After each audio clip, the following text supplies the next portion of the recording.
Hello guys, welcome back to my YouTube channel Stand Up Classes. So now I'm continuing chapter 2 business का and उसका next topic है हमारा joint Hindu family business. पिछली video हम लोगों ने क्या डिस्कस करा था, अच्छे से हम लोगों ने डिस्कस कर लिया था सोल प्रोप्राइटरशिप क्या होता है. अब हमको पढ़ना है जॉइंट हिंदू फैमिली बिजनेस क्या होता है. नाम से थोड़ा थोड़ा पता चल रहा है. Joint Hindu family business. Hindus की जो फैमिली होती है यूजुअली बड़ी होती है, ठीक है, जॉइंट होती थी. आजकल तो न्यूक्लियर हो गई हैं, सब लोग अलग अलग रहने लग गए, पर पहले के जमाने में ना बहुत बड़ी बड़ी फैमिलीज होती थी, ठीक है. तो जॉइंट, और वो फैमिली का ना हमेशा सिर्फ एक ही बिजनेस होता था. सारे घर के जितने भी मेंबर्स होते थे ना, सारे उसी बिजनेस को चलाते थे. तो that is joint Hindu family business, ठीक है. इसके बारे में थोड़ा पढ़ते हैं, फिर इसके फीचर्स, फिर इसके मेरिट्स और फिर इसके डीमेरिट्स. स्टार्ट करते हैं.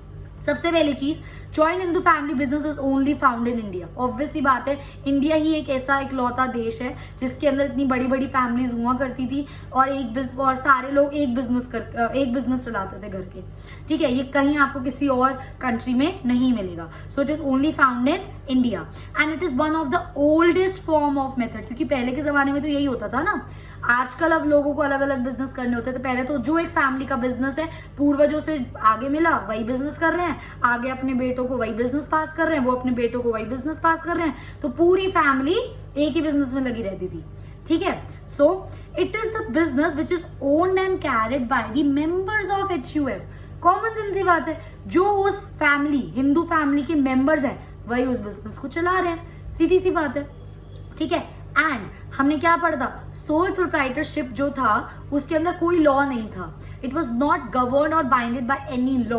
पर जो आपका हिंदू फैमिली बिजनेस है, it is govern by a Hindu law, ठीक है. ये एक इसकी उससे अलग चीज हो गई, ठीक है. It is govern by a Hindu law. अच्छा, अब ये जो आपका हिंदू फैमिली बिजनेस होता है, इसका कैसे पता चलता है कि कौन लोग हमारा ये बिजनेस संभालेंगे. जो लोग उस फैमिली में पैदा होंगे, जो लोग उस फैमिली में बर्थ लेंगे, वो लोग उनको जन्म से उस बिजनेस की मेंबरशिप मिल जाती है कि तुम इस फैमिली में पैदा हो गए, अब तुम चाहो तो ये फैमिली बिजनेस ज्वाइन कर सकते हो. एक तरह से मेंबरशिप मिल गई. सो मेंबरशिप मिल जाएगी जब आप उस फैमिली में जन्म ले लेते. सेकेंडली, बहुत इंपॉर्टेंट चीज, जो उस फैमिली का बिजनेस चल रहा है ना, वो सिर्फ 3 जनरेशन के जो मेंबर्स हैं वही संभाल सकते हैं. सुनो, जैसे कि मैं क्या बोल रही हूँ, एक बिजनेस है, ठीक है. अब जो वो एक बिजनेस है ना, वो बिजनेस फॉर एग्जाम्पल आपके दादा को आपके पूर्वजों से मिला, दादा के पापा से मिला, मतलब, ठीक है. या फिर ऐसे नहीं समझते, ऐसे समझते हैं कि आपके दादाजी ने एक बिजनेस स्टार्ट करा था अपने टाइम पर, ठीक है. अब दादाजी ने बिजनेस स्टार्ट करा तो दादाजी हो गई मेरी मैंने लिखा था ना 3 generation can be the member of HUF. 3 generation आने वाली, ठीक है. तो जब दादाजी ने बिजनेस शुरू करा, तो जब दादाजी के बेटा होगा, जब दादाजी का बेटा मतलब आपके पापा, वो उसके पार्ट बन सकते हैं. अब पापा का जब बेटा मतलब आप खुद, आप भी उस बिजनेस का पार्ट बन सकते हो, और आपके जो बच्चे होंगे वो भी उस बिजनेस का पार्ट बन सकते हैं. कहने का मतलब है 3 जनरेशन, ठीक है. दादाजी के दादाजी का बेटा, बेटे का बेटा और बेटे का बेटा, ठीक है. थोड़ा मेरा ये ब्लड रिलेशन वीक है, आप समझ गए ना मैं क्या बोलना चाह रही हूँ. 3 जनरेशन, ठीक है. दादाजी के बेटे, बेटे के बेटे और उसका बेटे का बेटा, 3 जनरेशन तक हम लोग इस HUF बिजनेस में, आप लोग जो 3 जनरेशन है वो उस बिजनेस के मेंबर्स बन सकते हैं, ठीक है. आई होप ये चीज आपको समझ आ गई होगी. मूविंग ऑन, ये बिजनेस कंट्रोल कौन करता है. सोल प्रोप्राइटरशिप में वो एक अकेला बंदा सारे काम कर रहा था. ये बिजनेस कंट्रोल करता है करता कोई इंसान का नाम नहीं है. करता वो बंदा होता है उस फैमिली में जो सबसे ज्यादा बड़ा होता है, ठीक है. उस बंदे को बोलते हैं करता, ठीक है. करता धरता बोलते हैं ना हम लोग हिंदी में, करता धरता करने वाला जो भी होता है, ठीक है. तो जो उस फैमिली का सबसे बड़ा मेंबर, फॉर एग्जांपल दादाजी ने स्टार्ट करता, तो दादाजी उस बिजनेस के करता है. मतलब जो दादाजी आपका डिसीजन लेंगे बिजनेस में, सारे जो भी मेंबर्स हैं उन सबको वो डिसीजन मानना पड़ेगा. सो करता who is the head of the family, ठीक है. And all the members have equal rights. और जितने भी मेंबर्स हो गए आपके, अब दादाजी तो करता हो गए, अब दादाजी के बेटे और उनके बेटे और उनके बेटे, ये सारे लोग क्या ही मेंबर्स हैं. तो इन मेंबर्स की इक्वल राइट है. जो भी आपकी जमीन जायदाद होगी उस बिजनेस से रिलेटेड, हर मेंबर की उस जमीन जायदाद पर इक्वल हक बनता है. और उन मेंबर्स को हम क्या बोलते हैं, कोपार्सिनर्स. क्या बोलते हैं, कोपार्सिनर्स.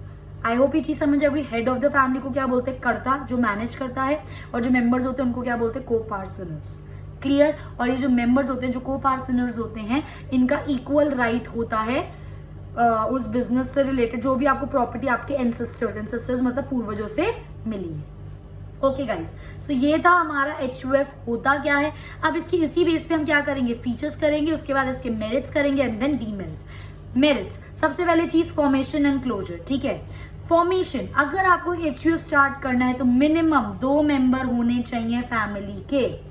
दो कंडीशन है इसकी, एक तो 2 मेंबर होने चाहिए फैमिली के, और दूसरी कंडीशन क्या है, उन 2 जो मेंबर हैं फैमिली के, उनके पास पूर्वजों की कुछ जमीन या कुछ जायदाद कुछ होना चाहिए जिसके बेस पे वो बिजनेस स्टार्ट करेंगे। अगर 2 मेंबर है और उनके पास कोई पूर्वजों की जमीन वगैरह नहीं है तो वो अपना HUF का बिजनेस स्टार्ट नहीं कर सकते। Clear. So property should be inherited by them. Inherited by them मतलब उनको प्रॉपर्टी उनके पूर्वजों से मिलनी चाहिए। एंड मैंने क्या बोला था, HUF is govern by Hindu law. उस हिंदू लॉ का नाम क्या है, हिंदू सक्सेशन एक्ट 1956। लर्न कर लेना, ठीक है। HUF is govern by which law, Hindu succession act 1956। तो ये हो गया इसका पहला फीचर। दूसरा फीचर, पहले फीचर में 2 कंडीशन, 2 मेंबर और the property should be inherited by them, पूर्वजों से कुछ मिलना चाहिए प्रॉपर्टी के नाम पर। And thirdly it is always govern by Hindu succession act which is 1956। Next आता है आपका लायबिलिटी। अभी मैंने समझाया था प्रीवियस वीडियो में, एक होती है लिमिटेड लायबिलिटी, एक होती है अनलिमिटेड लायबिलिटी। सो जो मेंबर्स होते हैं उनकी तो होती है लिमिटेड लायबिलिटी, मतलब जितना उनका शेयर बनता है या जितना उनका राइट है उनको सिर्फ उतना ही पे करना पड़ेगा अगर लॉस होता है तो। बट अनलिमिटेड लायबिलिटी किसकी होती है इसके अंदर, कर्ता की, जो उसका हेड होता है, जो उस चीज को संभाल रहा है, कर्ता की अनलिमिटेड लायबिलिटी है। बाय चांस ज्यादा लॉस हो जाता है, मेंबर्स की तो जितना राइट है उतना दे देंगे, उसके बाद भी लॉस रीपे नहीं होता तो कर्ता को अपने पर्सनल एसेट्स को बेचकर उस लायबिलिटी को रीपे करना पड़ेगा। सिमिलरली गाइस प्रॉफिट से भी ऐसा ही होता है। अगर प्रॉफिट होता है तो क्योंकि इनकी लिमिटेड लायबिलिटी तो प्रॉफिट का भी इन लोगों को लिमिटेड शेयर मिलता है और कर्ता को अनलिमिटेड शेयर मिलता है। ठीक है।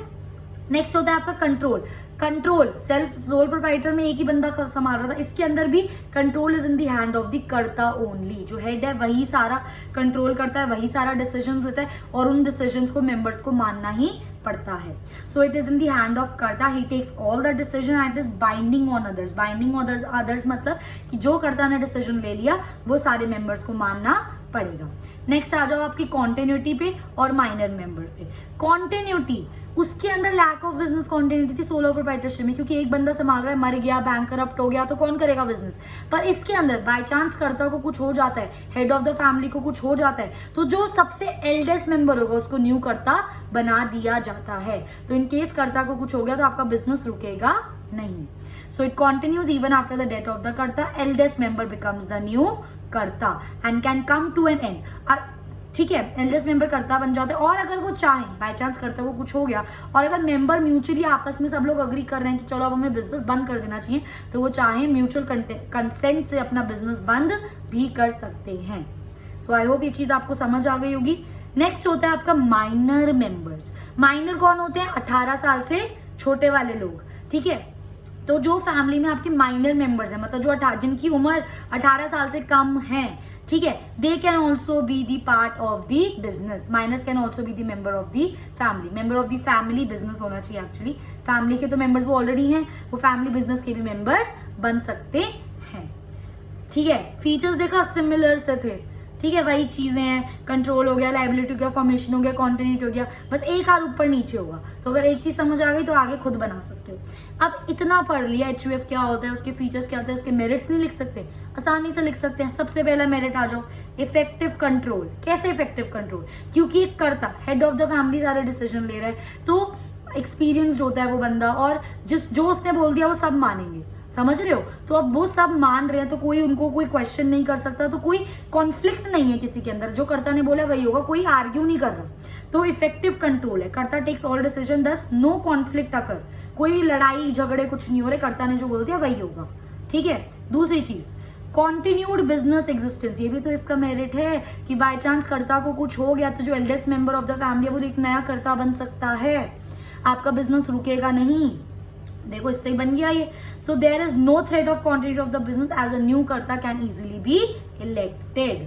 ठीक है, नेक्स्ट होता है आपका लिमिटेड लायबिलिटी। देखो ये जो कर्ता के अनलिमिटेड लाइबिलिटी है, ये इसका एक लिमिटेशन होगा, पर जो लिमिटेड लाइबिलिटी मेंबर्स है ये इसका क्या है, एक मेरिट है। इसी से निकल गया ये भी।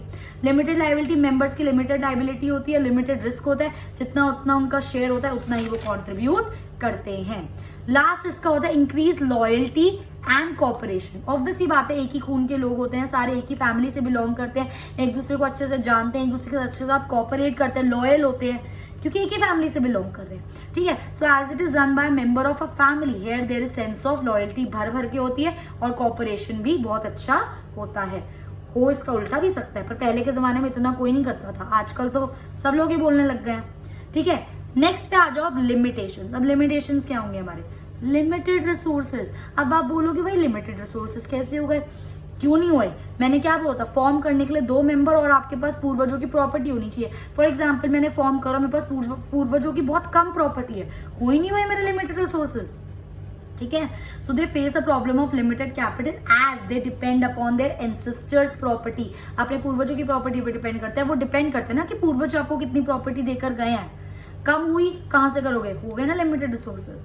ठीक है, अनलिमिटेड लाइबिलिटी ऑफ कर्ता, बाय चांस कुछ लॉस हो जाता है, मेंबर्स ने अपना शेयर दे दिया लॉस में और तब भी रीपे नहीं हो पा रहा, तो कर्ता को अपने पर्सनल असेट्स को सेल करके उसको रीपे करना पड़ेगा। That is unlimited liability of the karta. His personal property can be used for repayment of the debt. Next होता है आपका डोमिनेंस ऑफ कर्ता। ऑब्वियसली बात है, एक कर्ता है, वो आपके सारे डिसीजन ले रहा है, वो डोमिनेट कर रहा है ना एक तरीके से, वो अपनी चीजें थोप रहा है। ठीक है, वो किसी से कोई सजेशन नहीं ले रहा कि आप अच्छा तुम बताओ तुम क्या सोचते हो इस बारे में, हमें ये करना चाहिए नहीं करना चाहिए, वो ये चीज़ सोच रहे हैं। और वो भगवान तो है नहीं, हो सकता है उसके सॉल्यूशंस गलत हो जाएं। ठीक है, इसलिए बोलते हैं अगर आप कोई डिसीजन ले रहे हो तो आसपास से सोच समझ कर लेना चाहिए। ये नहीं कि हम ही सही हैं, हम ही कर रहे हैं, हम ही सबसे बड़े हैं। कभी कभार बड़े भी गलत हो सकते हैं, ऐसा कुछ नहीं है, छोटे भी अच्छी सलाह दे सकते हैं बड़ों को।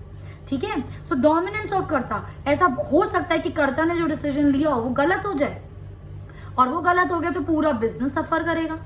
समझ रहे हो ना मेरी बात? अगर एक हेड ऑफ द फैमिली कोई गलत डिसीजन ले लेता है तो पूरी फैमिली को सफर करना पड़ता है। इसलिए हमेशा हेड को ये सोच के चलना चाहिए कि जो मैं डिसीजन ले रहा हूँ उसका फैमिली पे क्या असर पड़ेगा। मैं एक बार 4 जनों से पूछ लूँ, क्योंकि मैं जो फैमिली ले रहा हूँ उनकी जिंदगी पे भी असर पड़ेगा। तो वही चीज होती है यहाँ पर। तो सम डिसीजंस में नॉट बी, अगर कोई ऐसे डिसीजन करता ले ले जो उसके मेंबर्स नहीं मान रहे, तो क्या हो जाएगी, लड़ाई हो जाएगी, है ना। आपके हेड ऑफ द फैमिली ने आपको कुछ बोला और आप लोग उस चीज से अग्री नहीं कर रहे हो जाती है ना लड़ाई, कॉन्फ्लिक्ट्स हो जाते हैं ना वहां पर। So hence it can lead to the break of the family also, family टूट भी सकती है। ठीक है, नेक्स्ट होता है आपका लिमिटेड मैनेजेरियल स्किल्स। कर्ता हर चीज में परफेक्ट नहीं हो सकता।